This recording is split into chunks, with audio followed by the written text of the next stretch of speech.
Now to this, a landmark study is shining new light on the potential long-term dangers of youth, high school, and college sports. Boston University CTE Center research published in the American Medical Association's JAMA Neurology Journal on Monday found that chronic traumatic encephalopathy, the degenerative brain disease better known as CTE, in the brains of more than 40% of athletes who were exposed to repeated head impacts from contact sports and died before the age of 30 years old. So we're talking about really young athletes here. For more, let's bring in board-certified neurologist Dr. Tom Pitts. Dr. Pitts, always good to have you. I feel like every year there's a couple new CTE reports we all pay attention to for a moment, and then society kind of moves on. But is this one different or novel in that it looks specifically at younger brains, and what stood out to you? Hey, Marky and Adrienne, thanks for having me on. Absolutely. I mean, the first thing that stands out is, look, we're seeing this in 40% of people between the ages of 19 and 29. So the pathology is occurring much sooner than a lot of people thought. And to a much more severe extent, one thing that is very sad to see is they didn't just die. Most of them, the number one cause of death was actually suicide. And then the second cause of death probably was linked to cognitive dysfunction with unintentional overdose. So it's a very serious problem. And it basically says, hey, parents, when you sign your kids up for a repetitive head injury sport, you basically have signed them up for a neurodegenerative disease. Yeah, and I know one of the brains that was studied, there were 152 brains studied. One of them was the first American female athlete to be found with CTE. She played soccer for 18 years. She died of suicide. Did they find a correlation there between those who committed suicide and having CTE in the brain? Yes, they did. In fact, it's at a much higher rate than the general population in this age group.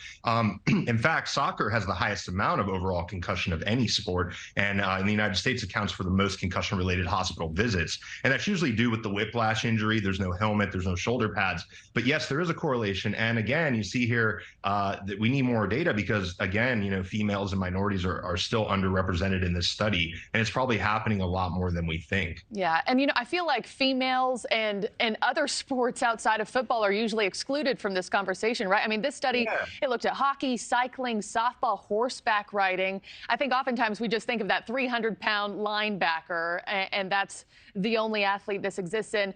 I think, too, also, Dr. Pitts, I think parents often watch these segments with you and me and say, okay, I have the information, but what do I do with that now? Do I not let them sign up for contact sports? Do I remove them from soccer?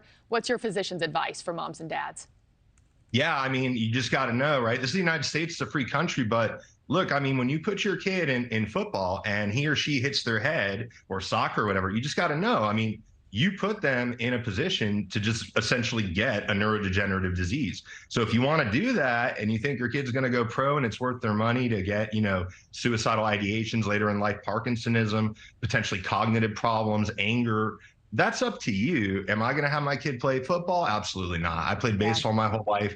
And, I've had concussions just playing baseball. And I can't imagine just going out, hitting your head over and over and over again and thinking that everything's going to be okay. Yeah. Well, I read this report yesterday, and I felt so sorry for these families who are dealing with this, and they now know what those sports have done.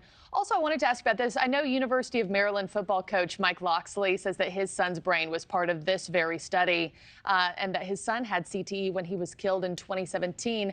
How important is it that such a high-profile figure like an NCAA Division I football coach is speaking up about their personal connection to the problem?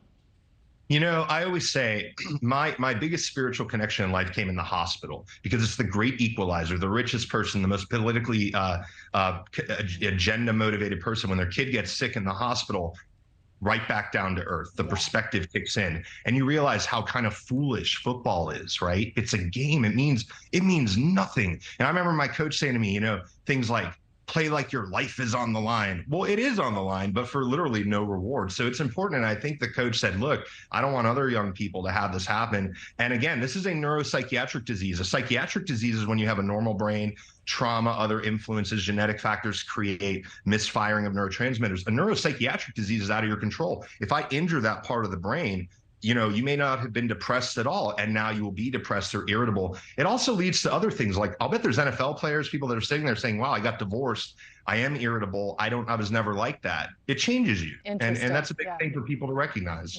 Thank you for watching. Go to newsnationnow.com to find NewsNation on your television provider, and don't forget to click the red subscribe button below to get more of NewsNation's fact-driven, unbiased coverage.